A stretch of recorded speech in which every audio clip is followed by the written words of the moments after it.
One of the things that we write about in the chapter is this large looming issue around equity. How can all kids get a high-quality science education? How can they both learn and participate in the disciplinary activities of science in the classroom? We want to infuse equity in the everyday act of teaching and interacting with kids. It should be part of it. In the last 30 years, we have learned an enormous amount about the capabilities of children, and we've gotten a sense of this both from work that's been done in classrooms and research outside of classrooms. We know now that children bring enormous resources with them from their everyday life into the classroom, and if teachers could only tap into those resources, science teaching could be transformed.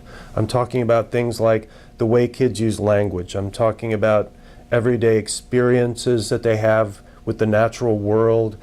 I'm talking about kind of fragmented ideas, but good ideas about how science works. All of these things can play a role, but they were often ignored. Ideas in classrooms. The focus in most science classrooms is on delivering content to kids.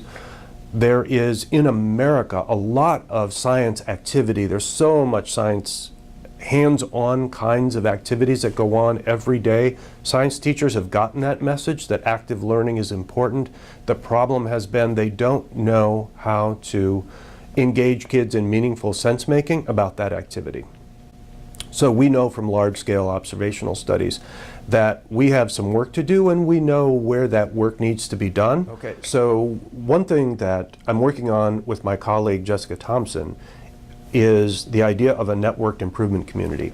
And Jessica has really been a local pioneer in getting teachers in districts to work together as a community to try to advance their practice.